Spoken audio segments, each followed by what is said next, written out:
Ay nako, talagang ay nako. Hindi, kasi ano kaming masyado dito kay Papi Willie Revillame na nakita ni na Dean Junardo. Hindi na talaga tawag kay Junardo. Hindi, siya po kasi yun ang kanyang titulo doon sa aming programa sa Marites University, si Dean Junardo, na nakasalubong nila sa lobby ng Grand Hyatt Hotel nung ano ba to? September 30? Or October 1? Hindi ko na alala. Basta it was a Sunday. Na, ang dami kasi naming pinanggalingan that day at nandoon nga rin po ako sa BGC for the drop ball nung Bingo Plus with Ming Mendoza. Hindi naman ako naninigarilyo. Kaya hindi ako bumaba sa lobby para, alam mo yun, magsuba-suba. So nakita nila dun si Willie Revillame. And syempre nagulat na lang ako dahil nasampal ako ng 3 beses. Bongga! Alam mo na po yun, sa mga biruan po namin sa showbiz na pag nasasampal ka ng 3 beses, ibig sabihin po nun may tripok kang binigay or naambunan ka. Kasi nga itong si Willie, although naman kami very consistent, sa mga mambabash dyan, mag-isip-isip muna kayo at balikan nyo yung mga previous episode namin on Willie Revillame kay Kuya na ayaw ng patawag ng Kuya, Papi, ayaw pa rin patawag ng Papi. At naikwento ko pa nga dito, di ba, nung magkita kami sa isang championship game sa volleyball, sa loob mismo ng CR, binigyan niya ako ng pera na akala tuloy ng lahat, emote. Kasama niya dun si Meme Vice Ganda. So anyway, kahit nung mga nakaraang panahon pa, lalo na nung pandemic, sa pamamagitan ni Nanay Christopher Min at ng kanyang assistant na kaibigan kong minamahal na maligaya na sa langit na si Japs Jersin.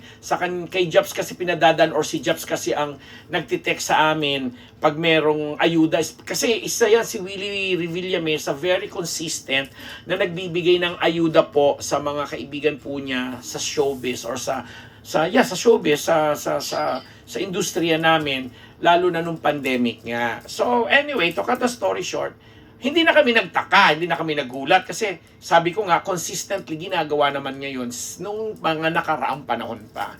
Kaya lang naloka ako nang biglang naglabas at may bumulong sa akin during that time sa BGC na nagtataka daw sila kung bakit kuda ng kuda itong si Sugar, ano mapelyado ni Sugar? Yung dating sa sex bomb. Na nakita namin nung nag-taping po kami sa Family Feud kasi naglaro po kami sa Family Feud ang Marites University.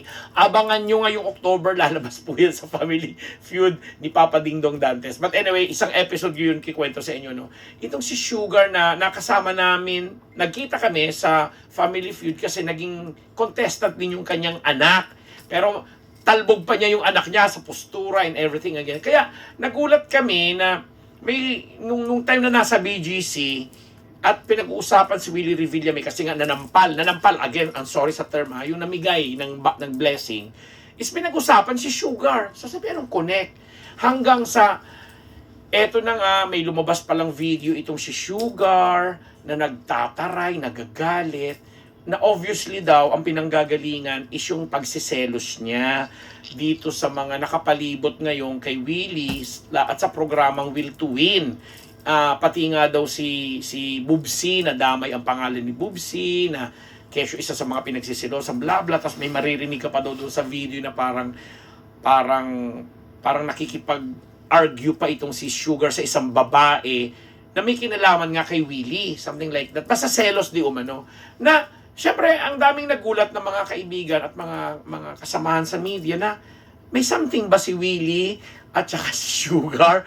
Kasi ako, sabihin mo nang nasa row 4 ako, nagulat din ako. Although before, hindi naman na issue or kumbaga non-issue yung si Willie ay nai-involve sa mga dancer niya, mga co-host niyang babae, mga ganyan-ganyan. Pero hindi tumatagal ng ganito. Kasi ang tagal ng panahon, ang tagal ng si Sugar, di ba?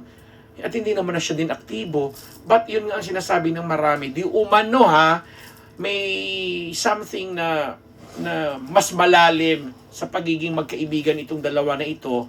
Kaya parang nagkaroon ng permiso itong si Sugar di umano na, alam mo yon, maglabas ng kanyang saloobin, ng kanyang himutok.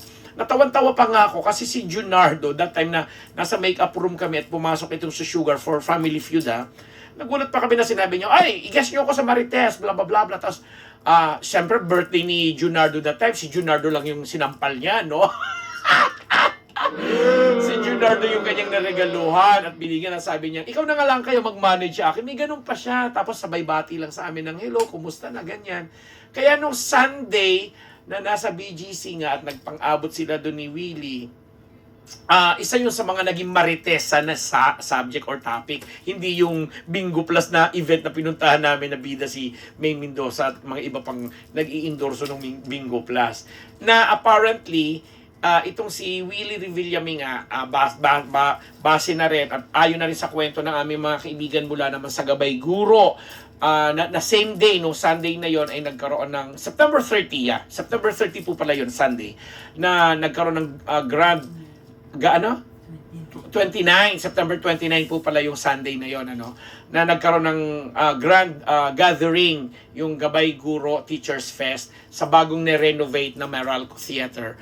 Dahil ang buong programang Will to Win ang nagsilbing pre-show. Kasi normally ako for the 17 years na ngayon ng Gabay Guro, aktibo po ako dyan at madalas akong nakukuha. Kumbaga sa 17 years, siguro mga 10 years na or mahigit 10 years yata akong nagsilbing pre-show host o program host ng ng Teachers Fest na yan.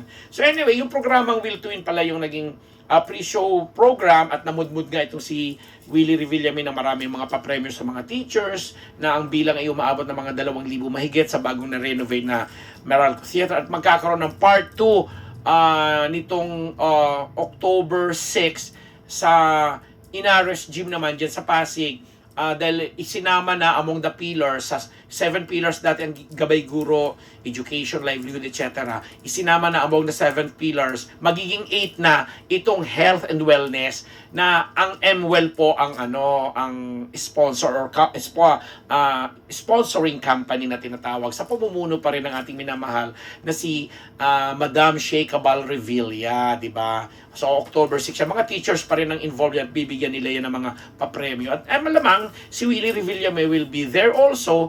Dahil sabi nga nung mga kaibigan ko sa Gabay Guro, sobrang nag-enjoy itong si Willie na talagang namigay siya mula sa sarili niyang bulsa ng mga cash prizes sa mga teachers kasi naalala nga daw niya nung time sa Nueva Ecija na ang mga teacher ay mahal na mahal siya. May mga ganun. Kaya nung araw na yun, busy siya.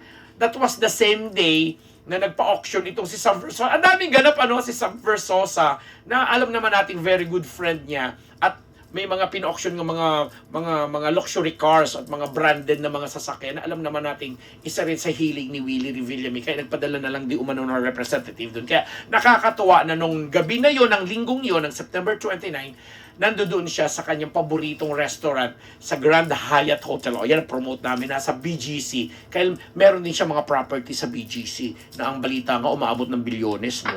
No? Ang chismis. Billion daw ang property ni Willie Revillame dyan sa BGC. So, kumain doon at yun na, napag-usap-usapan na kayo mga ka-team Unbettable, narinig nyo ba yung chika na yan? Or talagang nasa raw for lang ako, hindi ko binigyan ng pansin. Dahil pag kami naman ni Willie Revillame nag-uusap, alam ko naman, tuksuhan lagi ang mga ganyan. Kahit kanino, kahit kay Bubsy, tinutukso na siya. No? Bubsy na naging talent ko po. Anyway, chismis lang, pagbabahagi lang ito sa inyo, pero ang gusto kong puntuhin dito yung pagiging generous ni Willie, pagiging consistent sa mga ganyang bagay at pagbabigay ng blessing, pamamahagi ng blessing. Kasi hindi niya ginawa lang yan dahil noong araw na yun, maraming taon na niyang ginagawa yun kahit nung nasa ABS-CBN pa siya sa Wawawi at sunod-sunod na. Lagi nga namin dinadalaw nung sobrang close pa sila ni Nanay Christy. Lagi akong bit-bit at nung nagkaroon kami ng Toilet Humor Comedy Bar sa Malate na ako ang naging manager, lagi rin naming bisita yan doon. So, noon pa man, 10 years ago, 15 years ago, or 20 years ago, ganyan na si Willie Revillame sa amin. Kaya maraming salamat, Willie! At kung ano man yung namamagitan sa inyo ni Sugar at intriga at iskandalo sinasabi ng mga kaibigan natin sa media, aalamin natin yan sa susunod na episode dito lamang sa Unbearable Channel!